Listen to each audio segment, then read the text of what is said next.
Welcome to What the Soil Remembers, Episode 2, a podcast by the TreeWalker channel. This episode is The Sweetness That Waits for Winter.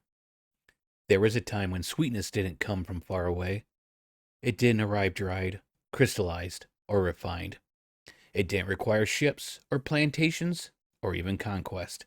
It came from soil, from roots, from patience. And most of all, it came when nothing else would. Before modern food systems taught us to expect abundance at all times, people learned to read the year differently. They knew which plants faded in summer, which ones endured, and which ones saved their sweetness just for the cold. There are foods that announce themselves loudly, and there are foods that wait.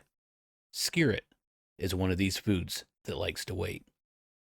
I want to talk today about the root that grows better with time, a plant that doesn't ask to be replanted every year, that doesn't rush to impress, that rewards those willing to wait until the frost has done its work. A plant that once carried people through the hungriest months, and then quietly disappeared. The root doesn't grow as a single, neat shape. It spreads underground, branching into clusters, each one storing energy against the coming cold. That energy becomes sugar, not added, not extracted, converted. As temperatures drop, the plant changes itself from within, protecting its tissues by increasing sweetness. Winter doesn't weaken it. Winter actually improves it. For centuries, people understood this. They didn't harvest it immediately. They waited. They knew the best time to dig was when the ground resisted just enough to remind you that survival was never guaranteed. That sweetness meant safety. In gardens tended by careful hands, this plant returned year after year, not because it was easy, but because it was dependable. It didn't demand fields. It didn't demand speed. It demanded attention. And in return, it offered nourishment when other foods had long been consumed. This root was never meant for haste. It isn't uniform. It doesn't peel cleanly.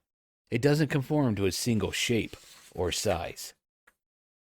Preparing it requires a small act of care, a moment of patience. And that, more than anything else, sealed its fate. As agriculture began to favor speed and scale, foods were chosen not for how well they sustained people, but for how easily they could be handled. Straight lines replaced complexity. Uniform color replaced flavor. Ease replaced resilience. Plants that resisted simplification were quietly left behind. This root survived frost, but it did not survive standardization. It didn't fit neatly into crates. It didn't pass easily through machines. It didn't reward indifference, and so it faded from markets. Then it faded from memory. Not because it failed, but because it asked too much of us. What was lost wasn't just a plant. It was a way of thinking about food. One that understood that nourishment doesn't always look impressive, that abundance doesn't always arrive clean, that some of the best things require effort at the table, not just in the field.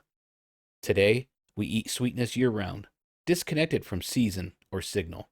We no longer associate sugar with survival, or roots with patience, or winter with reward. But this plant still remembers. If given a place to grow, it does what it has always done. It establishes itself quickly. It expands beneath the surface. It stores energy against hardship. And when the cold arrives, it transforms. Not out of fear, but out of preparation. For those willing to grow it now, it offers something rare, a harvest that doesn't end, a food that improves with hardship, a reminder that not all progress moves forward. Some of it circles back. There's a huge difference between food designed for systems and food designed for people. One prioritizes efficiency, the other prioritizes survival. This root belongs to the second category. The soil never forgot it, only we did. And even then, not completely, because every winter that turns roots sweeter is an invitation to slow down and to remember, to choose nourishment that doesn't need to be perfect to be enough. Some flavors were never meant for convenience. They were meant for those who waited. And Skirret will demand that you wait. Thank you for joining me for episode 2 of What the Soil Remembers.